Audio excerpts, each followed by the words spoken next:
25 years of excellence in education. Professor Dhanapalan College. Admissions open. இதோ ராஜினாமா செய்கிறார், அதோ ராஜினாமா செய்கிறார் அப்படின்னு 2-3 வருஷமா வந்துட்டு இருந்த செய்தி ஒரு வழியா நடந்தே விட்டது.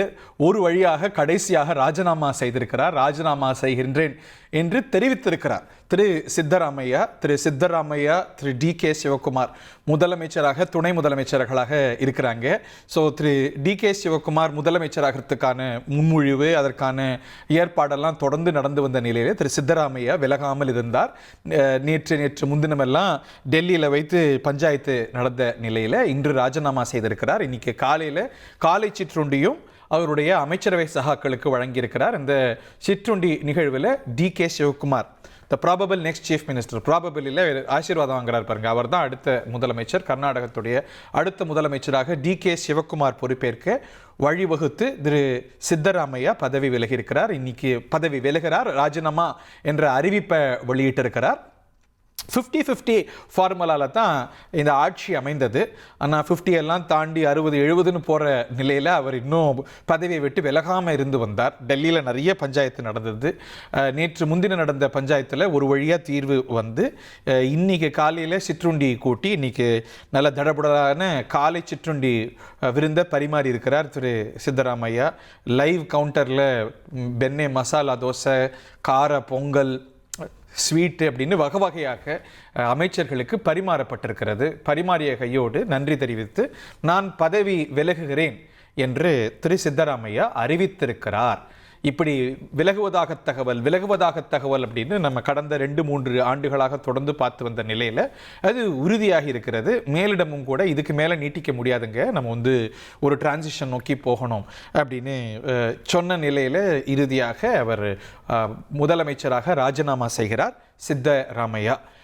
நம்முடைய பாரதி ராஜா இணைந்திருக்கிறார். கர்நாடக அரசியலுடைய ஆழம் அகலம் நன்கு தெரிந்தவர். அங்கே ரொம்ப ஆழமான தொடர்பு எல்லா கேம்ப்லையும் கொண்ட நமது பாரதி ராஜா இணைந்திருக்கிறார். பாரதி ராஜா, இது உறுதியா இல்லை கவர்னர்கிட்ட ராஜினாமா கடிதம் கொடுக்குற வரைக்கும் காத்திருக்கணுமா? இல்லை, அதுக்கு அவசியமே இல்லைன்னு தான் சொல்லணும் ஹரி. ஏன்னா இன்னைக்கு காலையில் ஒரு சிற்றுண்டி விருந்து கொடுத்தாரு இல்லையா, அதுலேயே மிக தெளிவாக சொல்லிட்டார் அமைச்சர்கள்ட்ட, நான் ஸ்டெப் டவுன் பண்ணுறேன். கட்சி தலைமை என்கிட்ட கேட்டுச்சு, நீங்கள் கொஞ்சம் விலகி இருந்தால் அடுத்த கட்ட தலைவர்களுக்கு இடம் கொடுக்க முடியும். அதிலும் குறிப்பாக டி.கே. சிவகுமார் அப்படின்றது கர்நாடக காங்கிரஸ் கட்சியோட ஒரு ஆளுமை அப்படின்னு சொல்லலாம். 2023 சட்டமன்ற தேர்தல் மட்டுமல்ல, அதற்கு முன்பு நடந்த அந்த குஜராத் எம்எல்ஏக்கள் இங்கு வந்தபோது அவர்களை கையாண்ட விதம், பல்வேறு மாநிலங்களில் நடந்த அரசியல் சூழல்களில் அவர் காங்கிரஸ் கட்சி தலைமைக்கு ஹெல்ப் பண்ண விதம், இது எல்லாத்தையும் பார்க்கும்போது அவருக்கான ஆளுமை, அவருக்கான சப்போர்ட் காங்கிரஸ் தலைமையில் பெரிய அளவில் இருக்குது அப்படின்றது தான் குறிப்பான விஷயமா இருக்குது. அதற்கு அங்கீகாரம் அளிக்கும் வகையில் 2023 சட்டமன்ற தேர்தலுக்கு பிறகு அவருக்கு முதலமைச்சர் பதவி வழங்கணும் அப்படின்னு அப்போதையே மிகப்பெரிய ஒரு அழுத்தமெல்லாம் கூட ஏற்பட்டதுன்னு சொல்லலாம் காங்கிரஸ் தலைமைக்கு. ஆனால் அப்போ சித்தராமையா தரப்பில் மக்கள்கிட்ட அதிகமாக செல்வாக்கு இருந்தது, மக்களை தாண்டி எம்எல்ஏகள் கிட்டையும் அதிக செல்வாக்கு இருந்தது அப்படின்னு சொல்லலாம். இந்த வெற்றிக்கு இவர் டி.கே. சிவகுமார் வழிவகுத்தாலும் எம்எல்ஏக்கள் பலம் அப்படின்னு பார்க்கும்போது சித்தராமையா கிட்ட மக்கள் செல்வாக்கு, மக்கள்கிட்ட நற்பெயர் அப்படின்னு பார்க்கும்போது சித்தராமையாவுக்கு அதிகமாக இருந்தது. அப்படின்றதுனால காங்கிரஸ் கட்சியில் ஒரு மிக முடிவெடுக்கிறதுல யார் முதல்வர் அமர்த்துறது, காங்கிரஸ்ல மன்னிக்கணும், கர்நாடகத்திலேயே ஒரு பெரிய ஒரு சவால். அது அந்த மேட்ரிக்ஸை பேலன்ஸ் பண்ணுவதுங்கிறது ஒரு சவால். திரு சித்தராமையா சார்ந்த சமூகம் ஒரு பெரிய பேக்கிங் கம்யூனிட்டி காங்கிரஸுக்கு. ஸோ அதை எப்படி சரி கட்ட போறாங்க? அவர் எம்பி பதவியை ஏற்க மறுத்துட்டார். அப்படிங்கும்போது என்ன மாதிரியான அரேஞ்ச்மெண்ட்டுக்கு வர்றாங்க? இந்த டிரான்சிஷன் எப்படி இருக்க போகுது? புதிய அமைச்சரவை எப்படி வடிவமைக்கப்பட போகுது? கண்டிப்பாக இப்போ சித்தராமையா ஸ்டெப் டவுன் பண்ணான்னா, சித்தராமையாவுக்கு மிகப்பெரிய பேக் போனாக இருந்தது என்னன்னு சொன்னால் அந்த அகிந்தா பாலிசி அப்படின்னு சொல்லுவாங்க. அகிந்தா பாலிசி அப்படின்றது எந்த ஒரு மதத்தையுமோ ஒரு கம்யூனிட்டியுமோ சார்ந்ததாக இல்லாமல் ஒரு அகிந்தா ஃபார்முலாவில் இருந்தது. தலித்களுக்கும் பிற்படுத்த வகுப்பினர்களுக்கும் மிகப்பெரிய ஒரு சப்போர்ட்டாக இருந்தது. அதுதான் சித்தராமையாவுக்குமே பலமாக இருந்தது. இப்போ அவர் டெல்லி பாலிடிக்ஸ்க்கு வரணும், நீங்கள் அடுத்த கட்டத்துக்கு முன்னேறணும் அப்படின்னு கட்சி தலைமை அவருக்கு எம்பியா, ராஜ்யசபா எம்பியா பொறுப்பு கொடுக்குறேன்னு சொன்னாலும் அதை ஏற்றுக்கொள்ள முடியாது. எனக்கு மாநில அரசியல் தான் முக்கியம்.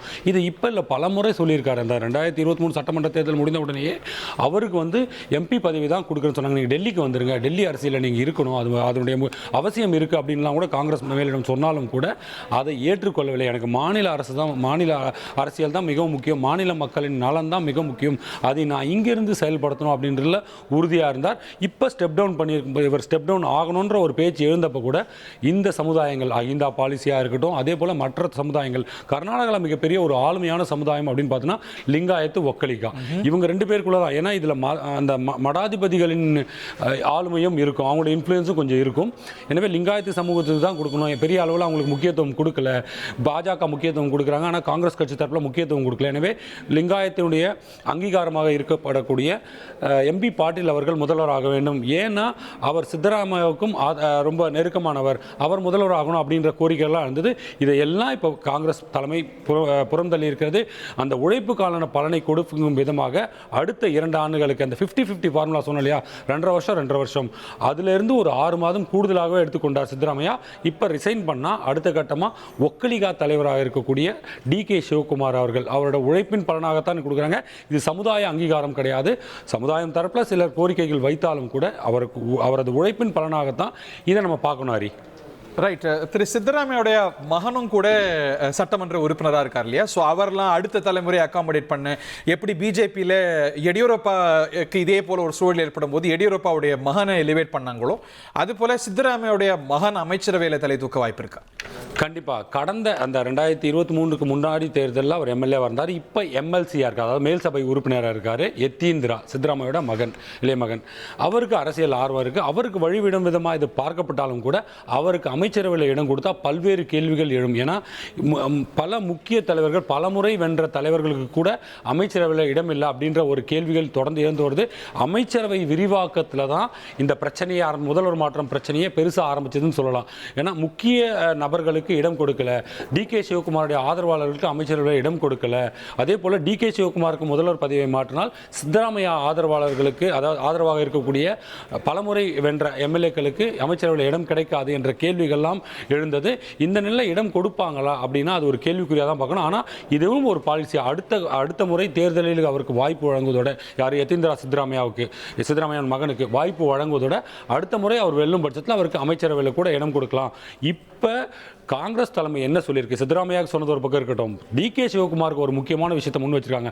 நீங்கள் முதல்வர் ஆகிறது முக்கியம் இல்லை, மாநிலத்தில் எப்படி நல்லாட்சி கொடுக்குறீங்களோ அதே மாதிரி வரும் மக்களவை தேர்தலில் காங்கிரஸுக்கு பெரிய வெற்றியை கொடுக்கணும். இதுதான் அடுத்த சேலஞ்சாக கொடுத்துருக்காங்க.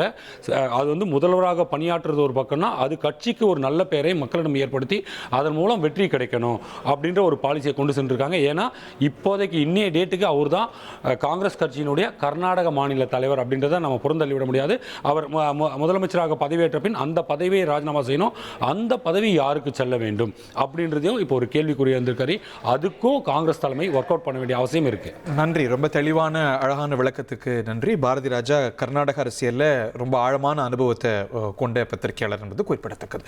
35 years of excellence in education. Professor Dhanapalan College. Admissions open.